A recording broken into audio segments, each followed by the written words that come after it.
ओ सब जो साईं सब जो मुर्शिद पीर अली हैदरवार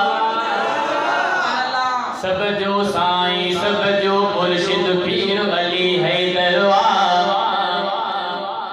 अब साईं यूनुस कोराई जे आशिक़ ऐं मुरीद इमाम अली साईं जो न हुजे त मूंखे छो चवयां तो शेर चयो थोड़ी ॻाल्हियूं सोचण जी हूंदियूं न दिमाग़ आहे न।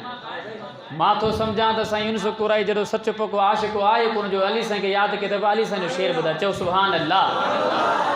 ऐं असां चवंदा आहियूं त असांजे महफ़िल में दोस्त अचनि ॿुधनि असांजे उलमा खे असांजे कारनि खे असांजे नातख़वान खे ॿुधनि त उहो चवनि छा त पोइ फ़ैसिलो वञी पाण कनि त छा आहे पर ॿुधनि ज़रूरु। हो रोकींदा आहिनि असां न आहियूं रोकींदा भले होॾे बि वञो असांजो ॿुधो ॾिसो त कंहिं वटि सुहिणो कलाम आहे कंहिं वटि सुहिणो बयानु आहे पोइ फ़ैसिलो पंहिंजे दिलि सां कर। हुजे हुन चवनि त ॻाल्हियूं मुंहिंजो ॿुधी मां सम्झां थो वणंदई ॻाल्हियूं मुंहिंजूं ॿुधी मां सम्झां थो वणंदई हंडाए जा दिलि में पोइ रूह ख़ुशि थींदी चयो सुभान अल्लाह। पोइ वरी पंहिंजे मुंहं सां वञी फ़ैसिलो कयो त केरु हक़ ते केरु ना हक़ ते आहे।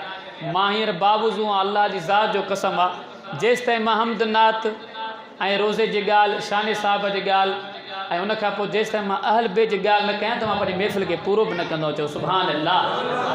असांजो एॾो इश्क़ आहे बेतन सां पहिरियों बि तव्हांखे ॿुधायो माशा इमाम अली जो पर साईं जो ख़ासि ॿुधायो छो चयईं जो हिन शेर जो शाइर साईं जो दोस्त असांजो क़ाइद शहीद इस्लाम शहीद सिंध हज़रत अल्लामा डॉक्टर ख़ालिद मोहम्मद सुबुर हुन शेर जो शाइर चयो सुभान अल्लाह। नारे तकबीर शहीद अल्लामा डॉक्टर ख़ालिद मोहम्मद सुबुर नारे तकबीर।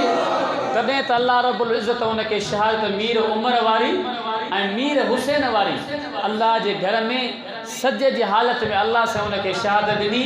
असां फ़ख़ुर सां चऊं था त असांजा कंध मथे आहिनि असां खटियासीं चयो सुभान अल्लाह। ओ सब जो साईं सब जो मुर्शिद पीर अली हैदरवार। हाणे आख़िर में बेफ़ चङी न आहे तव्हां बि वॾे आवाज़ सां चयो सुभान अल्लाह। सब जो साईं सब जो मुर्शिद पीर अली हैदरवार हक़ जे ख़ातिर मर्द मुजाहिद शेर खुदा सब दरबार बजो शेरवा खुदा जो शेरवा रब जो शेरवा खुदा जो शेरवा ओ बेशक शेरवा। नबी पढ़ायो ऐं परणायो अहल सआदत बी का ओ नबी पढ़ायो नबी पढ़ायो नबी पढ़ायो ऐं परणायो अहल सआदत बी का हसन हुसैन अली जा बचड़ा अहल शराफत बी का हसन हुसैन अली जा बचड़ा अहल शराफत बी का अखे अली जी लुआब नबी जो ही मुंहिंजो दिल बरवार बजो शेरवा खुदा जो शेरवा रब जो शेरवा खुदा जो शेरवा ओ बेशक शेरवा।